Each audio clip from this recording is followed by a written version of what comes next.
आप ज़रा एक बिल्कुल अलग चीज़ मैं जानना चाहती हूँ, और ये मैं पर्सनली जानना चाहती हूँ क्योंकि बाकी जो एनालिसिस हैं उससे तो हमें पता नहीं चल रहा, लेकिन आपको अगर आप कोई आइडिया हो कि पाकिस्तान की क्रिकेट में क्या कोई हमें बेहतरी नज़र आ सकती है, हम देख सकते हैं आपके इल्म के थ्रू कोई ऐसा सितारा आ जाए जो क्रिकेट को हमारी बेहतर कर दे, इज़ इट पॉसिबल? क्योंकि वो भी स्टार्स ही होते हैं वहाँ पे क्रिकेट के अंदर, मगर उन स्टार्स ने बहुत मायूस किया। जी जी, टीवी चैनल के उस पे 1 जनवरी को मैंने स्पोर्ट्स के हवाले से ये प्रोग्राम किया था, और मैंने वहाँ पे ये कहा था कि हमारी क्रिकेट टीम जो है इसके अंदर एक 3 जो क्रिकेट बोर्ड है उसके अंदर 3 घोष हैं। हमारी न्यूमरोलॉजी के अंदर जो है ना, एक घोष का एक बहुत बड़ा किरदार होता है, और वो 3 घोष अगर आप निकाल दें तो आपका बोर्ड भी ठीक हो जाएगा, आपकी क्रिकेट टीम भी ठीक हो जाएगी, और आपका पाकिस्तानी ये जो स्पोर्ट्स है ख़ास तौर पे क्रिकेट, ये बहुत अच्छे तरीके से चल पड़ेगी। Okay, so what do you think भाई साहब?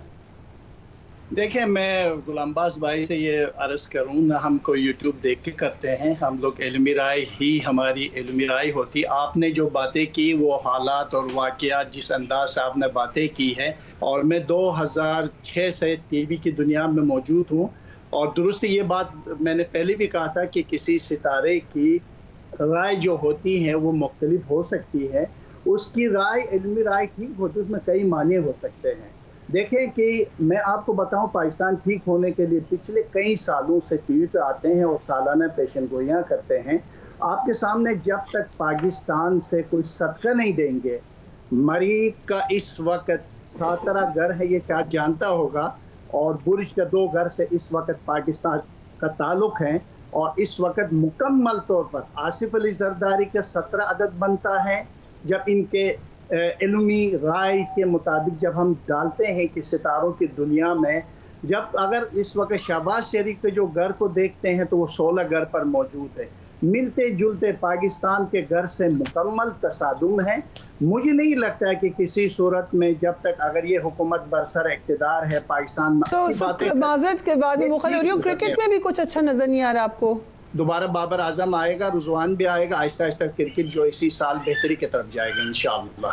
तो क्रिकेट आपको बेहतरी की तरफ चलती हुई नजर आ रही है, और वैसे बेहतरी की तरफ, राइट। और अगर हम अपने तो इस गवर्नमेंट के हवाले से तो मुझे लगता है दोनों आपकी एक ही बात है, गुलाम अब्बास साहब ने भी कहा, आपने भी कहा, आपको उनके लिए मुश्किलात ही नज़र आ रही हैं, लेकिन जो ये अपोजिशन कह भी रही है कि हम एक अलायंस बनाएंगे, हम सड़कों पर आ सकते हैं, इस हवाले से कुछ आपको लग रहा है कि ये कोई इम्पैक्ट डाल सकेगा या ऐसा नहीं कर सकेंगे? 2-3 तरीके, एक तो अंदरूनी भी यकीनी तौर पर एहतिजाज मुजाहरे होंगे और आलमी सतह पर दबाव बढ़ेगा पाकिस्तान के ऊपर।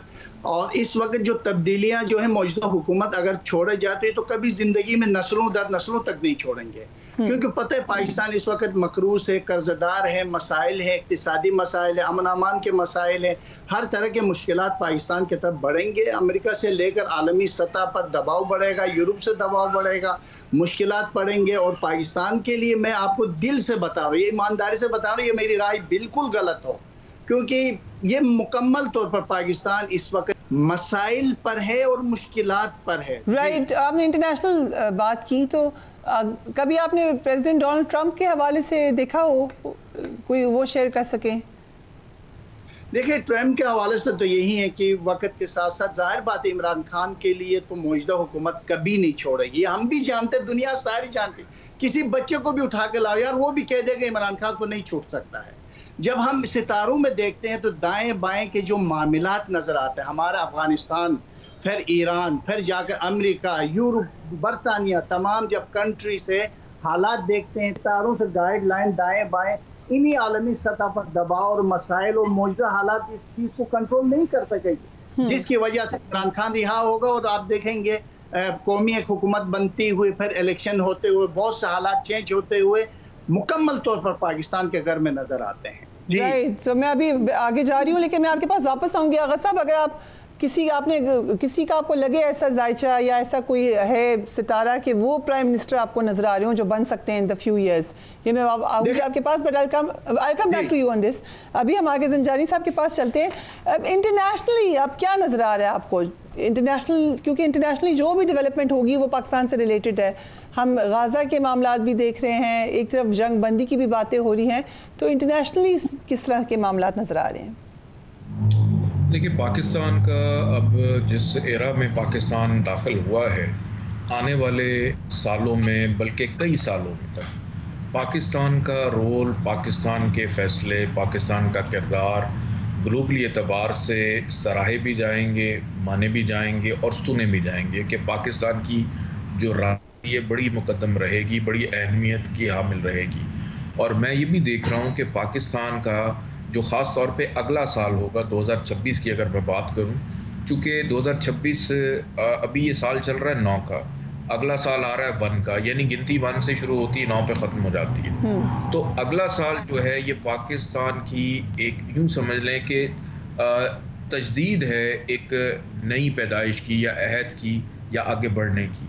तो 2026 का साल पाकिस्तान के लिए ग्लोबली एतबार से ज़्यादा अच्छा होगा एज़ कम्पेयर टू ये साल।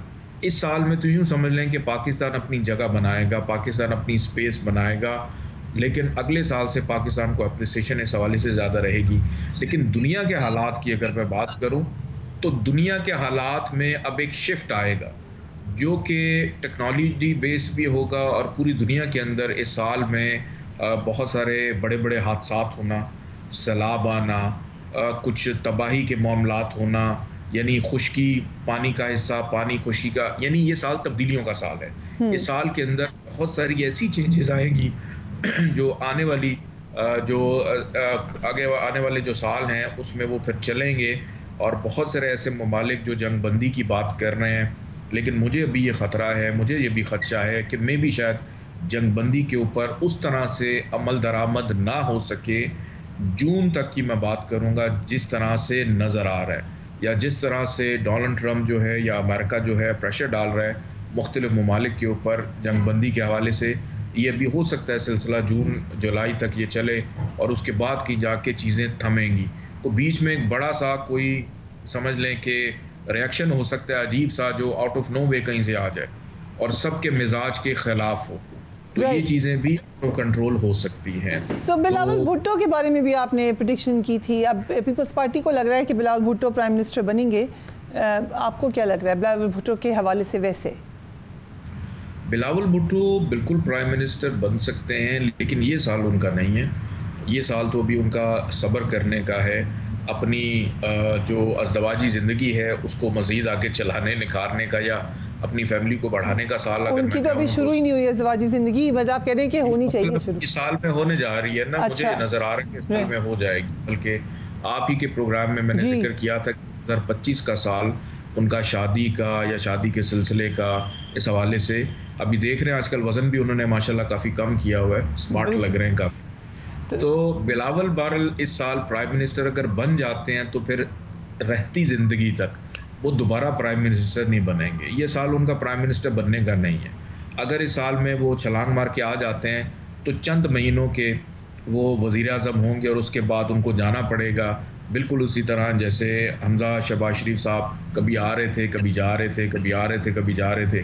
तो बिलावल को भी ये इस चीज़ का सामना करना पड़ सकता है। तो बिलावल का 2028 से शुरू हो रहा है साल।